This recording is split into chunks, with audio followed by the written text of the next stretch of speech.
Bien, bonjour à toutes et à tous. J'espère que vous nous entendez et que vous me voyez. Je suis Gilo Malpart de Mavana.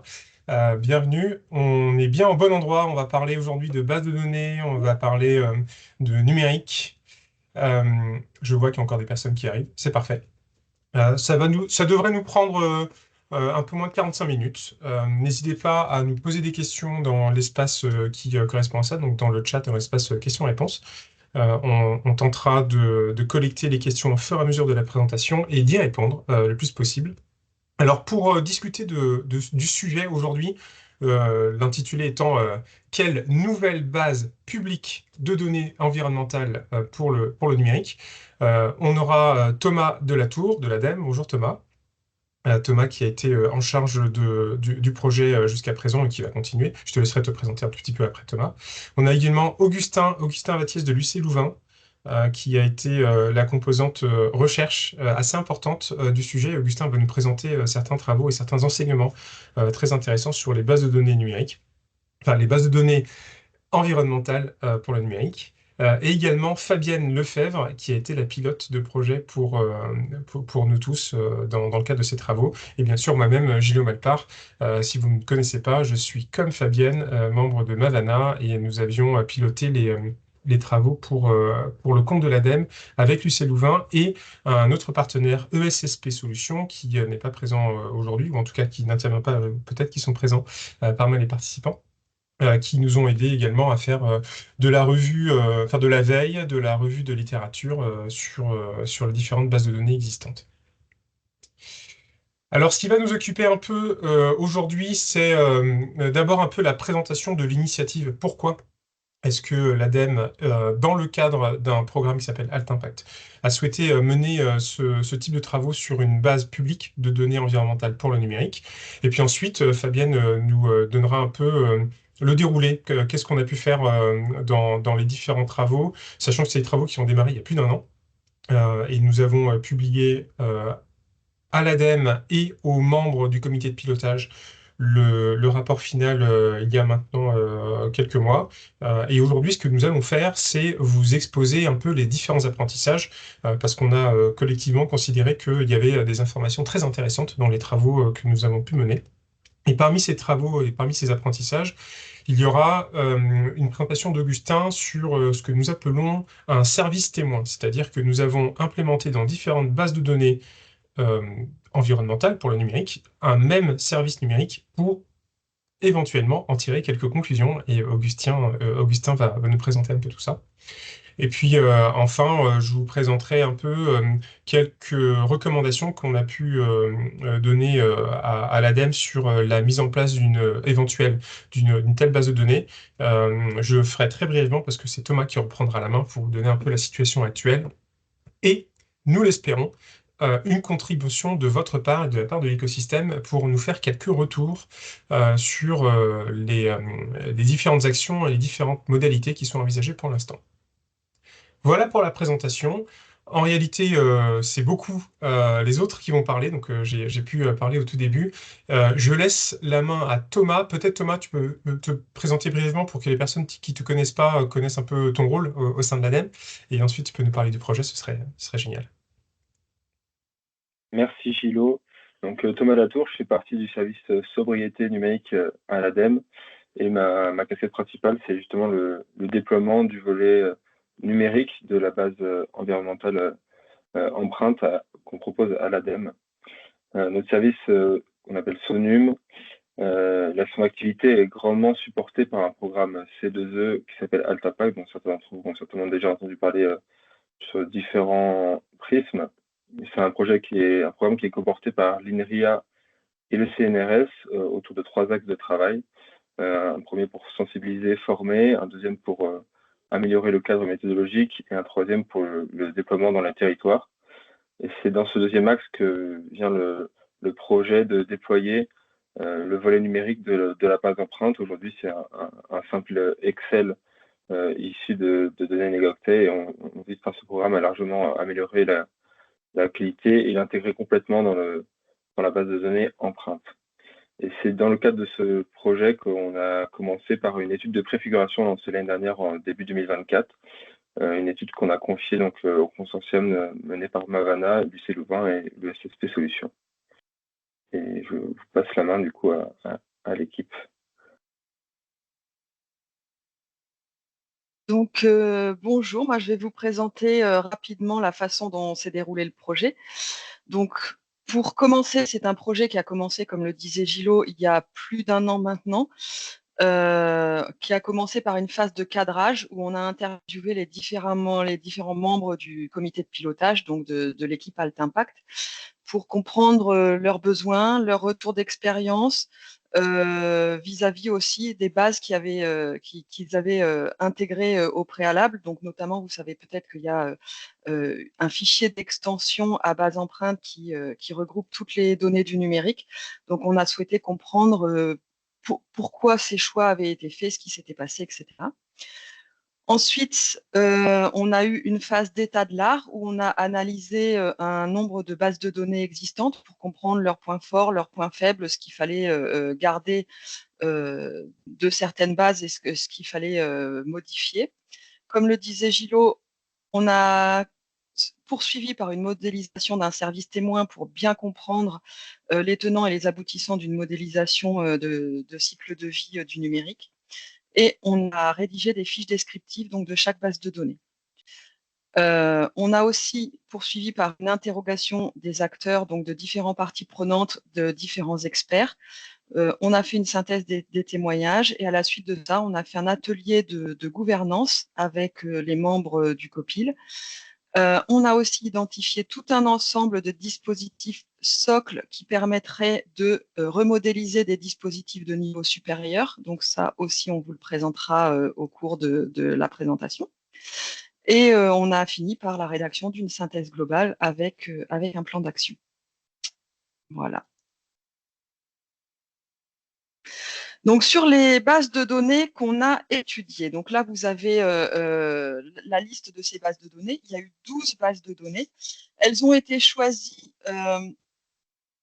pour recouvrir un grand nombre de domaines. Donc, il y a à la fois des bases généralistes où on va retrouver des bases qui incluent des composantes du numérique, des bases qui sont plutôt orientées ratio monétaire, et on va aussi avoir des bases sectorielles du numérique. Donc là, on retrouve Nega, Octet, Boavista et ResilioDB, mais aussi des bases d'autres secteurs comme Agribalis qui se focalise plutôt sur le secteur de l'agriculture. Et enfin, on a aussi étudié des bases déclaratives, donc avec l'aide de SSP Solutions qui, eux, étaient plus spécialistes dans ce secteur du bâtiment, où les intervenants viennent de donner quelque part les analyses de cycle de vie qu'ils ont fait sur des dispositifs. Les industriels viennent donner leur fiche déclarative. Dans ces bases de données, certaines sont des bases publiques, d'autres sont des bases payantes. Donc, notre étude a été faite en fonction des accès qu'on avait au moment où elle a été effectuée. Peut-être précisons, Fabienne, on parle là de la focale de l'étude, c'est vraiment des bases de données pour le numérique. Et comme Fabienne l'a mentionné, il y a une base de données qui s'appelle Agribalis qui, a priori, n'a rien à voir avec le numérique.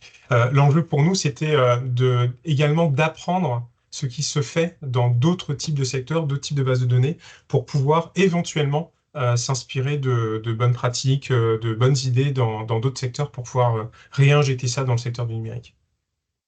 Effectivement, et d'ailleurs, le secteur du bâtiment est bien plus avancé, donc c'est pour ça qu'on a souhaité aussi étudier les bases de données dans ce secteur-là. Ensuite, pour la partie entretien des différents acteurs et des parties prenantes, donc là, je vois que le diagramme est un petit peu petit, mais on a souhaité interviewer vraiment différentes typologies d'acteurs. On dirait dans le jargon des différentes personas.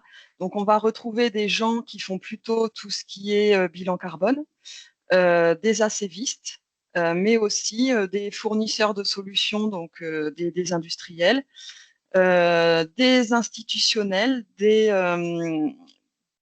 personnes qui étaient plus en charge de l'élaboration d'outils, qui utilisaient la base empreinte comme socle de leur outillage, des gens qui étaient contributeurs dans des bases de données environnementales, et aussi des gens qui étaient en charge soit de l'administration de bases de données, soit d'autres bases de données environnementales. Et on peut voir sur le graphique de droite que généralement, les acteurs regroupaient plusieurs casquettes. Donc, on avait rarement des acteurs qui étaient purement des opérateurs de bilan carbone ou des acévistes ou quoi que ce soit, mais les gens avaient souvent plusieurs casquettes et c'était très intéressant de les interviewer de par ce fait. On a effectué 19 entretiens et au total, on a interviewé 33 personnes puisque les entretiens n'étaient pas toujours individuels, mais parfois c'était des entretiens en petits groupes. Donc, ce qui est ressorti de ces entretiens-là, c'est qu'il y avait vraiment différents besoins vis-à-vis d'une base environnementale. Et ces besoins différaient en fonction justement des casquettes qu'avaient ces gens. Donc, on retrouve typiquement dans ceux qui ont des besoins plutôt à faible granularité, donc avec des données, par exemple, de type moyenne marché ou de type produits génériques. On va avoir tous les prestataires qui sont plutôt autour de ce qui est bilan carbone ou les développeurs d'outils pour le grand public. Ensuite, ceux qui ont besoin d'une plus grande granularité, on va retrouver les gens qui vont être plus spécialisés dans un secteur donné, qui vont avoir besoin de faire varier certains paramètres. Typiquement, donc pour le numérique, ça va être les entreprises du numérique. Les entreprises aussi qui ont besoin de faire une mesure de leur empreinte environnementale. Et plus on va descendre dans les spécialistes, et typiquement les personnes les plus spécialisées vont être celles qui sont des acévistes et qui vont toujours avoir besoin d'une granularité très forte et d'avoir accès à des données très pointues afin de pouvoir faire de l'éco-conception. Donc ces gens-là ont ceux qui ont le plus grand besoin de granularité. On retrouve typiquement aujourd'hui la base empreinte se retrouve au niveau des utilisateurs plutôt généralistes et le développement d'une base du numérique va venir couvrir les besoins un peu plus en détail. Donc typiquement des entreprises qui ont des besoins de mesurer l'empreinte environnementale de leurs services, de faire de l'éco-conception, en tout cas les premières bases de l'éco-conception, et aussi les analyses de cycle de vie, mais qui vont se limiter à des analyses de cycle de vie plutôt simplifiées. Voilà, donc ça va vraiment être les acteurs qui vont être ciblés par cette nouvelle base du numérique.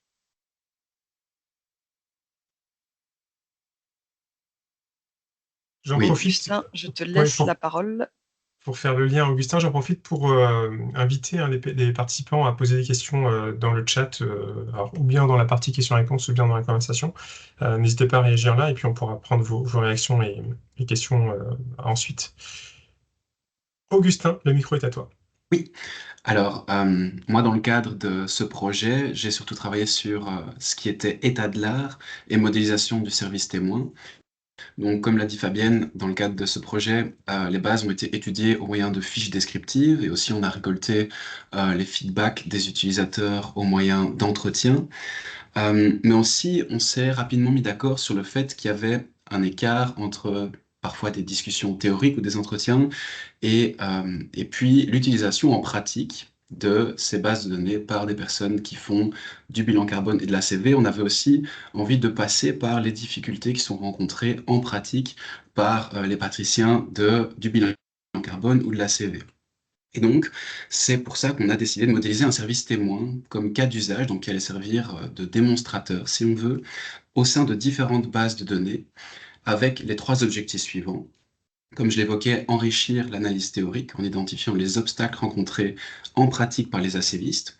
Aussi répondre à la question, et qui est une question de recherche dans l'état de l'art, dans quelle mesure le choix de base influence-t-il les résultats d'ACV d'un service numérique, et puis finalement identifier les atouts et les lacunes des différentes bases actuelles pour le numérique en termes de granulométrie. Alors, La terminologie granulométrie ou granularité peut être utilisée de façon interchangeable. Et peut-être pour faire un point là-dessus, ce qu'on entend par granularité ou granulométrie, c'est le niveau d'agrégation des données. Donc au plus la granularité ou granulométrie est fine, au plus les données environnementales sont précises. Donc, concernant le choix du service témoin, celui qui a été retenu, c'est le streaming de musique, et ce pour deux raisons. La première, c'est car il permettait de couvrir les 3 tiers du secteur numérique, et la deuxième, car c'est un service qui au final est relativement simple euh, et qui ne nécessite pas un temps de modélisation énorme. Et donc, c'était nécessaire étant donné que l'analyse, elle allait être faite et conduite dans différentes bases de données environnementales. Donc, ça allait démultiplier le temps de modélisation et d'analyse. Donc, plus précisément, le streaming de musique, on l'a modélisé avec l'unité fonctionnelle suivante, donc sur la slide d'après. L'unité fonctionnelle étant 4 heures d'écoute quotidienne de musique en streaming en Belgique pendant 2 ans, avec des écouteurs sans fil et un smartphone, en supposant un profil de consommateur moyen. Et cette unité fonctionnelle, elle a été modélisée dans 5 bases de données au total: Sphera Managed RCA Content, Code, EcoInvent, NegaOctet et finalement base empreinte. L'illustration qui est sur cette slide, elle fournit un peu plus de détails quant au périmètre d'étude. Donc à gauche, on voit qu'on a effectué une analyse cradle to gate. Au milieu, on voit ce qui a été considéré pour le flux de référence, c'est-à-dire les écouteurs et leur boîtier de chargement packagés et livrés au client. Puis finalement, à droite, la part des différents tiers du secteur numérique ou secteur ICT qui ont été alloués à notre unité fonctionnelle. Je ne vais pas rentrer plus dans les détails sur les valeurs chiffrées ou les petites annotations de cette figure. Je vous invite à consulter le rapport final si les détails de modélisation vous intéressent.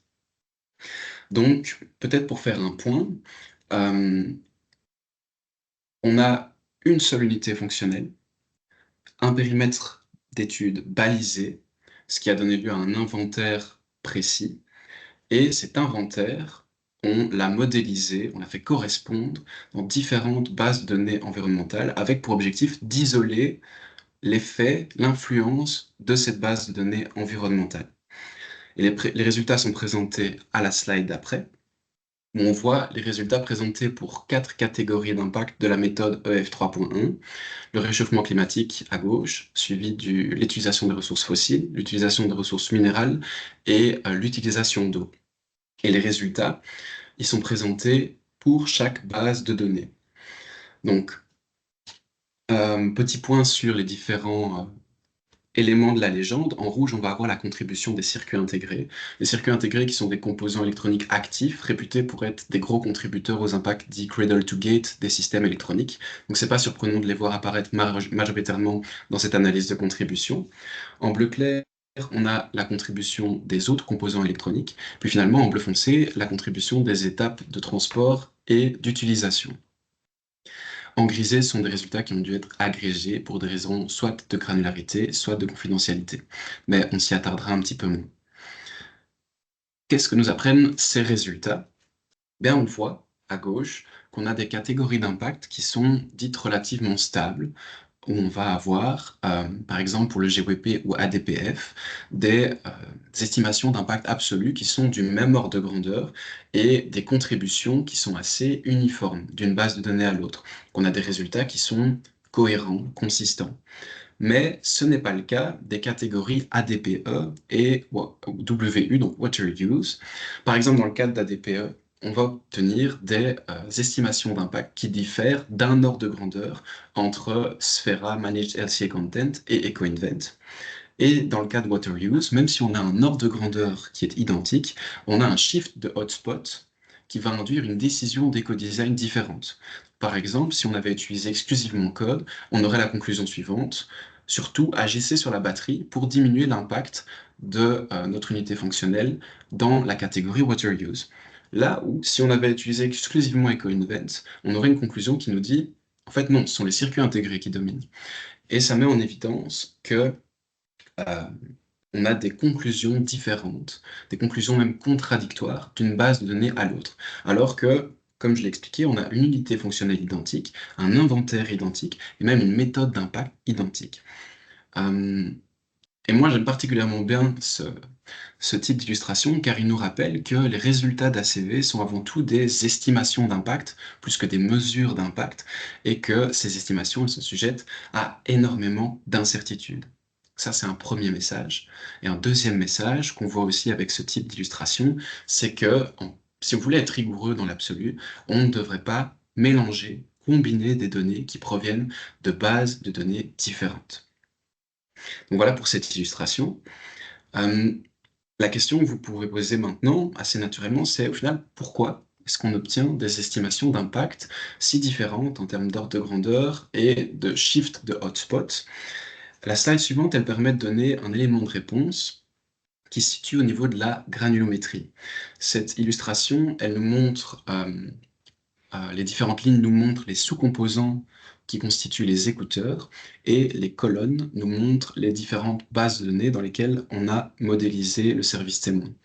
Une case verte ici veut dire qu'on a on a pu modéliser les sous-composants dans la base en question, tandis qu'une case rouge signifie qu'on n'a pas pu, par manque de granularité, modéliser le sous-composant associé à cette case dans la base de données dont il est question. Si on prend un exemple très concret, troisième ligne, la batterie, elle a pu être modélisée dans MLC, code et coinvent, mais pas négaoctet, étant donné qu'on n'a pas ce jeu de données, on n'a pas cette granulométrie suffisante dans négaoctet pour modéliser la batterie. Donc ça, c'est un premier élément. On n'a pas les mêmes données qui sont disponibles d'une base à l'autre. Le deuxième élément, qui est peut-être moins bien mis en évidence sur cette slide-ci, c'est le fait que pour un même jeu de données, par exemple sur la batterie, on ne va pas avoir les mêmes hypothèses sous-jacentes d'une base de données à l'autre. On ne va pas avoir le même périmètre. Et donc, on va avoir des chiffres d'impact in fine qui sont différents pour chaque sous-composant. Donc, pour résumer, pourquoi est-ce qu'on obtient des résultats si différents d'une base de données à l'autre? Premièrement, écart en termes de granulométrie, et deuxièmement, hypothèse de modélisation différentes par jeu de données d'une base à l'autre. Donc voilà pour la granulométrie et les hypothèses propres à la modélisation du service témoin. Vous pouvez aussi voir sur cette slide qu'il manquait des bases de données comme Boavista ou Resilio. Or, on sait que ce sont des bases de données qui sont spécifiques au secteur du numérique. Or, on ne les a pas utilisées ici dans la modélisation des services témoins. Pourquoi? Eh bien, car chaque base de données sert à un but de modélisation différent et opère à des niveaux d'abstraction différents. Dans le cadre du service témoin, on a des dispositifs électroniques qui ont des composants très spécifiques. C'est pour ça qu'on va avoir besoin de jeux de données, par exemple sur les matériaux pour l'électronique, qui sont présentés ici dans le niveau 0, ou alors des composants électroniques, voire même des matériaux génériques, comme du plastique par exemple. Là où, si on avait voulu modéliser une infrastructure, par exemple à l'échelle d'une entreprise, on se serait plutôt tourné vers une base de données comme Boavista ou Resilio. Donc de nouveau, le message ici, c'est que les différentes bases de données servent des buts de modélisation différents, étant donné qu'elles opèrent à des niveaux d'abstraction distincts. Donc on peut passer aussi à la slide suivante. Au-delà de la comparaison entre les bases et le fait qu'on a pu identifier les niveaux de granulométrie de différentes bases et aussi pointer du doigt les écarts d'estimation d'impact quand on utilise une base plutôt qu'une autre, l'étude de l'état de l'art et la modélisation du service témoin, ils ont permis d'identifier aussi les lacunes qui existent et de mettre en évidence ce qui n'est pas disponible dans les bases de données. Et aussi, évidemment, parfois ce qui était disponible et ce qui était des atouts de certaines bases. Ça nous a permis de faire une synthèse qu'on a appelée socle fondamental, qui regroupe au final 71 jeux de données jugés essentiels, selon nous, pour la réalisation de bilan carbone et d'analyse du cycle de vie. Et ces jeux de données, ce socle fondamental, on l'a structuré dans un tableur en fonction de différentes caractéristiques. Par exemple, item, le nom d'un item, par exemple un smartphone, le tiers du secteur numérique auquel appartient cet item, en l'occurrence tiers 1, le niveau d'abstraction, auquel on faisait allusion dans la slide précédente, le niveau étant ici équipement générique de niveau 2, le type de dispositif, d'item auquel on a affaire. Ici, on a par exemple un smartphone qui est un équipement portable au même titre qu'un ordinateur portable ou alors une tablette. Et puis finalement, une action et le degré de priorité de cette action sur ce jeu de données. L'action, ça peut être arrangé, à créer, à intégrer en fonction de si la donnée est déjà disponible quelque part ou alors s'il faut tout simplement la créer parce qu'il y a un trou dans les bases de façon systématique. Et pour vous donner un exemple très concret, c'est le cas des connecteurs électroniques. Il n'y a pas de connecteur électronique, peu importe la base de données dans laquelle on regarde. Puis finalement, le degré de priorité indique dans quelle mesure c'est indispensable de s'attaquer en priorité sur cet item dans la base de données. Et finalement, en ce qui concerne les unités de référence, la correspondance avec les bases existantes et les paramètres souhaités pour ces items, je vous invite à consulter le rapport final qui sera plus détaillé que cette présentation-ci. Et je cède la parole à Gilles. Merci beaucoup, Augustin. Je pense que c'était effectivement très éclairant. Je vois des commentaires, notamment de la part de Lucas. Il y a quelques apprentissages intéressants.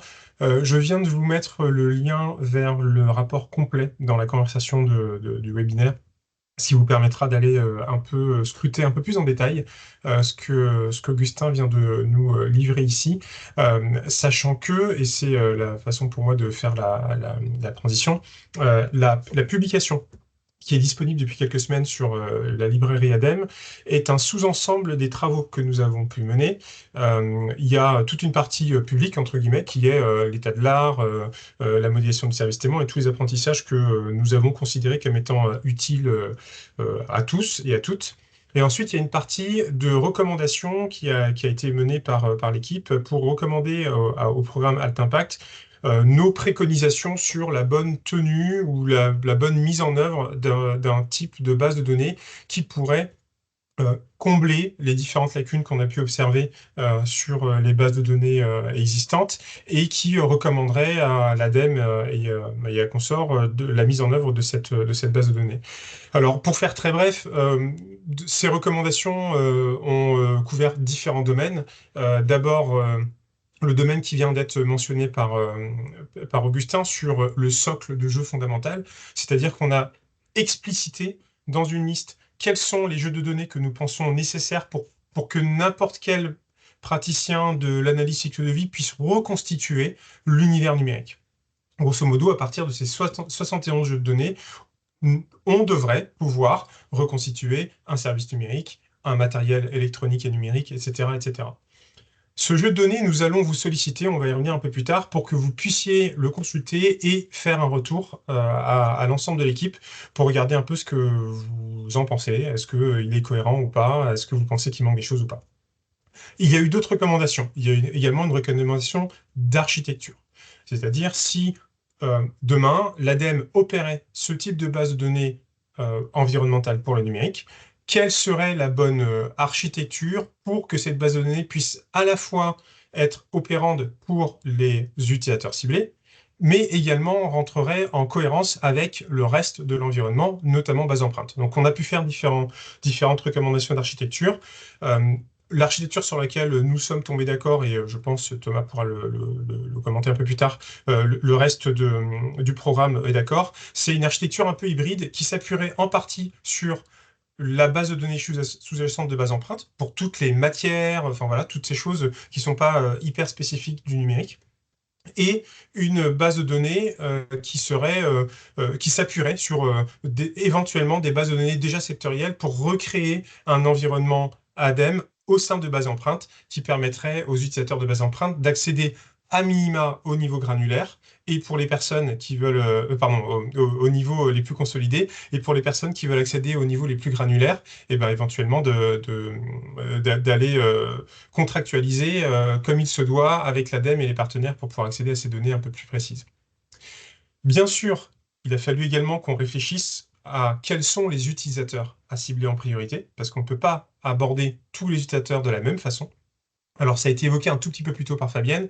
Les utilisateurs ciblés en priorité sont les mêmes utilisateurs que Base Empreinte, c'est-à-dire les praticiens du bilan carbone, les entreprises qui ont des besoins de faire des estimations grossières, qui leur permettent peut-être d'appuyer des décisions stratégiques et politiques environnementales à partir de ces informations-là. Et en second rideau, les personnes qui ont besoin d'avoir un peu plus de finesse, de vue, d'exploration de données, etc., comme les activistes, si on peut permettre de répondre à leurs besoins, tant mieux, mais ce sera dans une deuxième priorité, sachant qu'il existe déjà d'autres bases de données, notamment commerciales, sur le marché. Et puis ensuite, on a pu travailler également sur la classification des données et métadonnées. Quel type de métadonnées semble intéressante pour que une recherche se passe correctement, pour que une analyse de la qualité de la donnée se fasse de manière cohérente, notamment dans le cadre d'une étude qui serait un peu un public ou en tout cas qui nécessite une revue critique plus qu'un bilan carbone classique.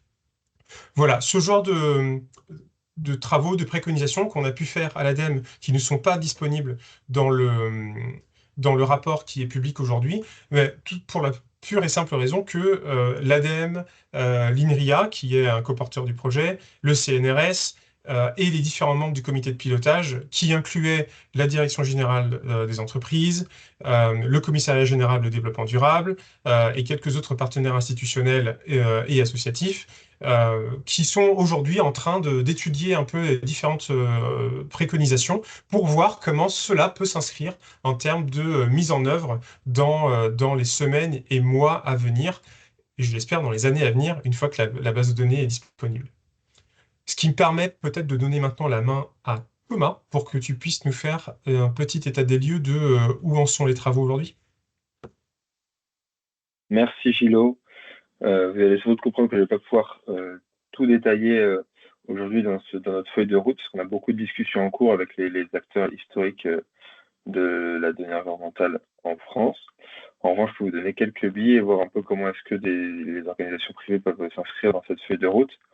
Tout d'abord, l'action la plus récente, ça a été la mise en œuvre de la comitologie, à la fois un comité stratégique et un comité technique qui sont restreints à des organisations publiques comme l'ARCEP, l'ARCOM, CNRS, INRIA, les pouvoirs publics et l'ADEME. Donc tout ça en février.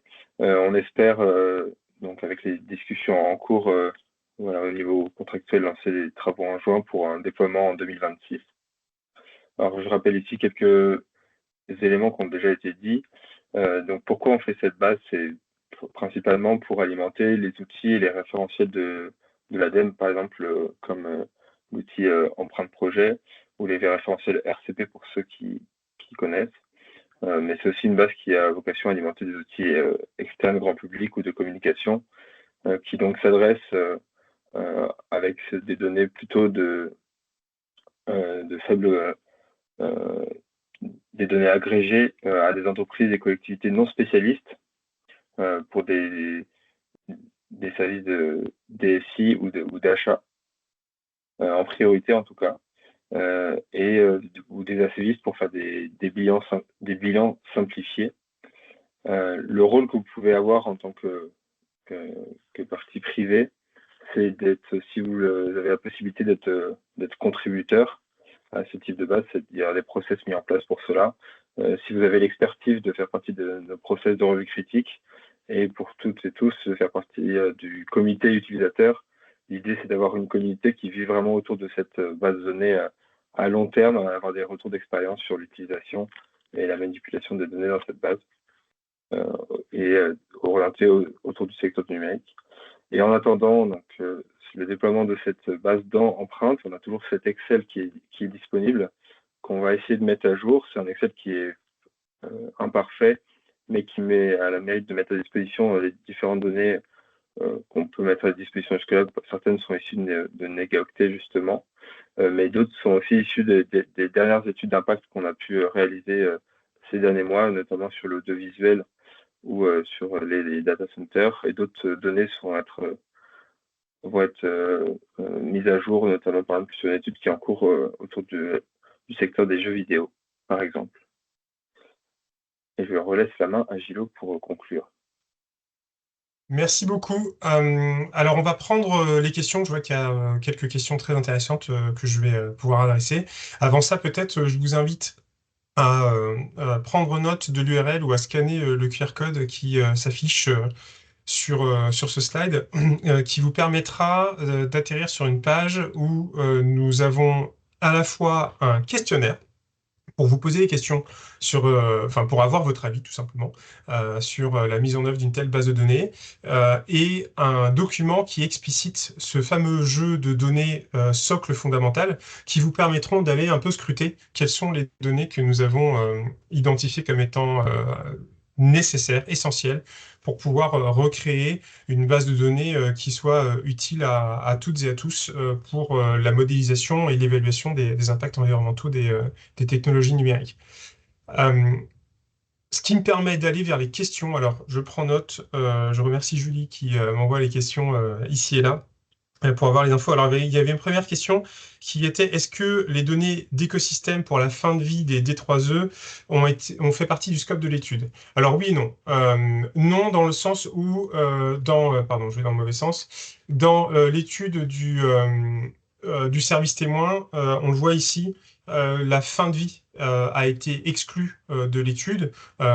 Pour la raison des problématiques d'incohérence à la fois de données entre les bases de données et comment dire, de compatibilité de méthodologie.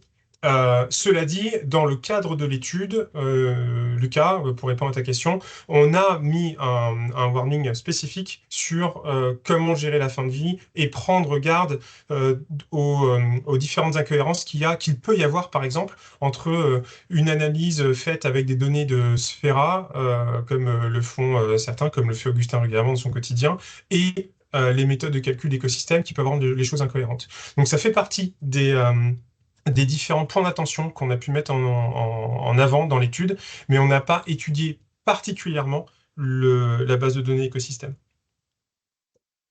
Ensuite, il y avait des questions sur la mise à jour des bases de données, qui sont effectivement un problème assez significatif. J'en veux pour preuve, je suis en train de faire une revue critique avec certaines personnes qui sont autour de la table aujourd'hui, où on se retrouve à avoir des modélisations d'objets numériques qui s'appuient sur des données qui datent de 2005 ou de 2015. On sait tous qu'en 20 ans ou en 10 ans, les technologies ont beaucoup évolué et donc on a un problème à la fois de fréquence de mise à jour et d'autre part de comprendre quelle est l'information de mise à jour, quelle est la validité de la donnée, etc., etc. Donc ça fait partie des préconisations qu'on a pu faire également dans le cadre du programme, d'une part sur les métadonnées, pour que les personnes qui s'intéressent à cette information puissent accéder à cette information de manière assez aisée, et d'autre part sur différentes modalités de contribution interne ou externe. Alors quand je dis interne, c'est les contributions de la part de l'ADEME et de ses partenaires directs et éventuellement prestataires, ou externes, c'est-à-dire des contributeurs tiers qui viendraient pouvoir contribuer à l'augmentation des jeux de données. Et qui dit contribution externe, dit aussi modalité de revue critique, de revue par des pairs, revue par des groupes de travail, etc., etc. Pour faire simple, ce que l'on a identifié, c'est une comitologie où il y a un comité stratégique et un comité technique et un comité utilisateur. Et dans le cadre du comité technique, il pourrait y avoir un groupe de travail dédié à la mise à jour des données, c'est-à-dire à prioriser quelles sont les nouvelles données à intégrer ou quelles sont les données à mettre à jour, et ensuite organiser dans des modalités qui sont en cours de discussion les différentes revues critiques et les contributions tierces. J'espère que j'ai répondu correctement à la question. N'hésitez pas à réagir le cas échéant. Ensuite, le scope des données est-il uniquement associé à un usage des services et équipements en France, donc non utilisable à échelle européenne? Alors non. Alors bien sûr, quand on parle d'équipements qui sont produits à un endroit donné, etc., ce sera un peu figé. Enfin, ce sera dans le modèle. Fabrication d'un smartphone en Chine ou à Taïwan, etc. Par contre, pour tout ce qui est usage, c'est quelque chose que l'on a effectivement mis en avant comme étant quelque chose de configurable, qui doit être configurable. Et ça dépasse même les travaux que nous avons menés, nous, parce que ce sont le genre de considérations qui sont aujourd'hui discuter au niveau de base empreinte de manière générale. C'est comment on arrive à avoir des modèles paramétriques, c'est-à-dire qu'on a un ensemble d'un objet ou d'un service qui sont figés et des paramètres qui permettent de dire, par exemple, mon laptop, il a un impact de fabrication, de distribution et de fin de vie qui sont relativement stables. Par contre, son utilisation, que ce soit fait en France, en Suisse, en Suède ou aux États-Unis, vont avoir des impacts différents. Et ça ferait partie des paramètres possibles, donc ce qu'on appelle, nous, du paramétrique partiel ou du pseudo-paramétrique, un ensemble fixe, éventuellement boîte noire, c'est-à-dire que les utilisateurs standards, classiques, accéderaient aux facteurs d'impact, mais ne pourront pas aller creuser les détails comme pourrait le faire un ACViste. Donc quelque chose de relativement simple à manipuler avec des valeurs par défaut, et du paramétrique. Encore une fois, tout ça, ce sont des préconisations, et maintenant, la discussion est en cours avec l'équipe base empreinte et la future équipe qui mettra en place ce type d'outil pour la base numérique, pour que tout ça soit bien configurable correctement. Ensuite, il y avait les données partagées par l'ADEME sont très loin, plus basses que les données des fiches PCF. Est-ce qu'il y a une explication? Alors, oui, il y a différents types de fiches PCF. Il y a toutes celles qui sont basées sur la méthode Paya, qui est relativement obscure, relativement boîte noire, dans laquelle on n'a pas vraiment de détails. Là, l'approche qui est adoptée, c'est plutôt une approche de construction bottom-up, entre guillemets, où on va reconstruire des objets ou des services numériques à partir de composants de base. Et donc, ce qui permet d'avoir une certaine granularité. Une autre considération qui est assez importante, c'est que base en empreinte s'appuie sur une base sous-jacente qui, elle, est relativement granulaire, avec énormément d'informations sur les matières premières, sur les procédés, etc. Et donc, ça permet à base empreinte, dans laquelle cette base de données devrait être intégrée, de proposer un niveau de granularité, de construction, de reconstruction assez fine, et donc d'avoir au final des données et des fiches associées à ces données qui seront également relativement détaillées. Sachant que maintenant, il y a également des PCF qui sont un peu plus précis parce que certains fabricants ont abandonné la méthode Paya pour se rapprocher d'une méthode un peu plus classique pour nous, quand je dis pour nous les Européens, de construction de données à partir de données un peu plus atomiques. Ensuite, existe-t-il une convergence des travaux sur les bases de données environnementales au niveau européen? Alors, c'est une bonne question. Peut-être là, je me retournerai vers Thomas sur qu'est-ce qui se passe au niveau européen. Il est certain que dans les discussions que nous avons eues d'un point de vue gouvernance, c'était de se dire que si on lance une base de données numérique, le numérique n'ayant pas vraiment de frontières, il serait intéressant d'avoir à minima des contributions ou des utilisations d'autres nations. Maintenant, je pense que c'est des discussions qui dépassent largement notre projet, parce que ça implique aussi des conversations budgétaires, etc., etc. Je sais pas, Thomas, si toi, tu as des choses à rajouter ou si c'est à peu près la situation. Oui. Oui, la cible actuelle du projet, c'est exclusivement effectivement la France. Après, là, depuis ce début d'année, on commence à avoir des discussions sur la question du passage à l'échelle européenne. Il y a des acteurs européens qui se posent ces questions-là. Mais là, on est vraiment pour l'instant au stade de discussion. Là, on a justement un échange avec l'UBA cet après-midi au niveau du service, mais c'est des questions qui émergent. Il y a différents acteurs académiques aussi qui s'intéressent à un projet européen à ce niveau-là. Toujours est-il que nous, en termes de temporalité, un projet européen, ça prend beaucoup plus de temps. Donc, on va essayer d'abord de mener à bien ce projet à l'échelle du territoire français. Et sans doute que ça sera une référence ensuite pour passer au niveau européen. Mais pour l'instant, on se contente de la France. Très bien, merci. Allez, il est 13h30, donc je pense qu'on va vous libérer dans quelques secondes. Je regarde juste les dernières questions. Alors, je vois qu'il y a des questions qui ont été répondues dans le chat. Dans la mise à jour des données ADEME, certaines catégories disparaissent. Alors, il me semble que Augustin a répondu. Tout à fait. Alors oui, c'est ça, c'est que on a quand même de manière générale, hein, c'est quelque chose qu'on a observé en regardant toutes les bases de données, c'est qu'il y a une temporalité différente dans le secteur numérique et électronique, qui est différente chez les autres. Dans l'agriculture, les facteurs d'impact du blé vont rester relativement stables pendant quelques dizaines d'années, sauf changement drastique de composition biologique, ce qui n'est pas le cas pour le numérique. Et donc oui, il y a effectivement des problématiques de obsolescence des données, mais également de maintenance, c'est-à-dire que si la donnée n'est plus du tout maintenue et qu'on sait que elle n'est plus du tout représentative technologiquement de ce qui se fait aujourd'hui, eh ben, elle peut être amenée à disparaître. Ça fait partie des sujets qu'on a discuté et qui est en lien avec la question de la mise à jour, et dans lequel je pense que dans le rapport public, il y a quelques éléments de réponse, en tout cas des questions qu'on s'est posées, et ensuite dans la gouvernance, c'est quelque chose qui est en cours de discussion. Autre question, comment faire les retours du point de vue utilisateur? Alors, effectivement, donc là, j'affiche encore le QR code et le lien. Si vous n'avez pas pu prendre le temps de le faire, de l'envoyer ici, on devrait avoir ça dans le replay. J'espère qu'il y aura le replay. Et sinon, n'hésitez pas à nous contacter, Thomas de l'ADEME ou moi de Mavana, et puis on vous fournira les différents liens avec grand plaisir. Ensuite, dernière question, et puis ensuite, je pense qu'on pourra vous libérer pour votre après-midi.